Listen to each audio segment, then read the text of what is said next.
Cheikh, bonsoir. C'est une première sur notre émission Ziana TV de Bissona Bisso Betona Beto. C'est un plaisir de vous rencontrer. Alors vous venez de Pointe-Noire. Vous êtes venu assister au gala organisé par l'association Les Femmes Généreuses. Donc le 8 mars. Nous sommes à l'honneur, hein, voilà, comme chaque année. Et aujourd'hui, j'ai envie de savoir, en fait, qu'est-ce que vous pensez de ce 8 mars, on le fait chaque année, quel est le regard d'espérance que vous apportez sur nous, les femmes de la diaspora, et celle du Congo en particulier? En fait, c'est toujours un plaisir de se retrouver le 8 mars, tout simplement parce que c'est la journée où les femmes sont mises à l'honneur. C'est une journée de droit, de reconnaissance, et puis aussi de réflexion aussi un peu sur la condition de la femme, que ce soit tant sur la diaspora, en France, ou que ce soit aussi au Congo. Alors vous qui êtes sur place, quel changement vous voyez dans le quotidien des femmes? Parce que c'est vrai qu'on a beau dire oui, chaque année il y a un nouveau pan qui arrive, on célèbre la femme en grande pompe, mais qu'est-ce qui change réellement au quotidien dans la vie des femmes? Les femmes, en fait, aujourd'hui au Congo, on les sent un peu plus investies dans la vie sociale. On les sent donc. De toute façon, le problème au Congo, l'avantage du Congo, en fait, c'est que les femmes, elles n'ont pas vraiment eu à revendiquer, puisqu'on a quand même un héritage du socialisme scientifique qui est quand même très fort, où les femmes avaient quand même un rôle. Donc aujourd'hui, en fait, on n'est pas à revendiquer une place, parce qu'on l'a déjà. Mais maintenant, ce qu'il faut, la chose sur laquelle il faut travailler, c'est la place que doit prendre notre place. Voilà, l'importance que l'on doit avoir tant au niveau de l'économie, de la politique, même de la culture. Voilà, maintenant, on va parler de proportion, puisqu'en fait, on s'est imposé à travers le temps. Donc maintenant, le problème, ça va être et la proportion, donc la quantité, ok, et la qualité aussi. Alors, vous parlez de quantité, vous êtes présidente d'une association. Oui. Voilà, et comment ça se passe? Quel est le rôle des femmes? Quelle est la place qu'elles occupent au niveau de votre association?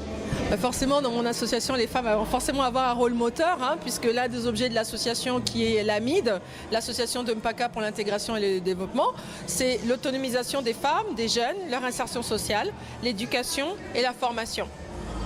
Vous parlez de réinsertion, autonomisation. J'ai envie de vous demander aujourd'hui, quel est le message d'espoir que vous pouvez annoncer à ces femmes, que ce soit également pour les femmes de la diaspora ou les femmes au Congo qui sont sur place? Quel est le message d'espoir que vous leur apportez? En fait, c'est plutôt un message pour les inciter à oser entreprendre. Je veux dire, au Congo, en théorie, rien n'est bloqué pour les femmes.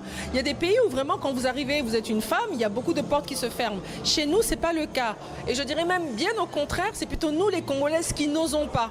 On n'ose pas entreprendre, on n'ose pas avoir la tête qui sort du lot.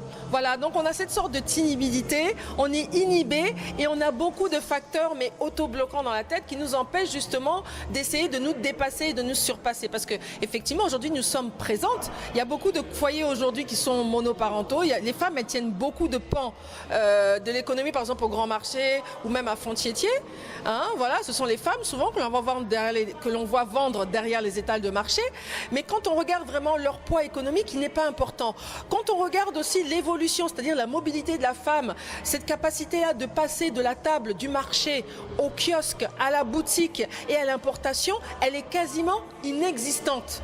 C'est-à-dire qu'aujourd'hui, parmi les plus grands commerçants et parmi les gens qui brassent le plus d'argent au Congo, je veux dire en matière économique, on va trouver beaucoup d'hommes et très peu de femmes. Et justement, là, il faut vraiment qu'on prenne nos places. Qu'est-ce qui nous manque aujourd'hui pour pouvoir nous affirmer dans la société? Parce que quand vous parlez, on a l'impression que tous les ingrédients sont là et il manque juste en fait à monter la mayonnaise, que la mayonnaise prenne pour qu'aujourd'hui on puisse s'imposer, parler de parité. Est-ce qu'on va y arriver dans une société où l'homme a le monopole de tout, a le contrôle de tout? On n'a pas beaucoup de femmes au niveau, on le voit au niveau politique, elles sont plus présentes au niveau associatif. Qu'est-ce qui nous manque en fait réellement? Je pense qu'aujourd'hui il va nous manquer le courage d'oser, parfois il va nous manquer l'éducation. Parfois, il va nous manquer ce courage, cette niaque en fait. Parce qu'en fait, il faut se dire que parfois, la femme congolaise elle a tendance à se reposer sur ses lauriers. Donc, je pense aussi que quand on n'est pas challengé et quand on n'a pas besoin de se remettre en question tous les jours au quotidien, peut-être qu'on ne se cherche pas suffisamment à l'intérieur. Et ça, c'est un problème. Voilà. Mais maintenant, on remarque dans les couches jeunes, on voit quand même que les femmes, elles essayent de se développer. Et notamment, ce qui est de bien, ce que je trouve de bien dans cette crise, c'est que nous allons tous devoir nous réinventer, y compris nous les femmes.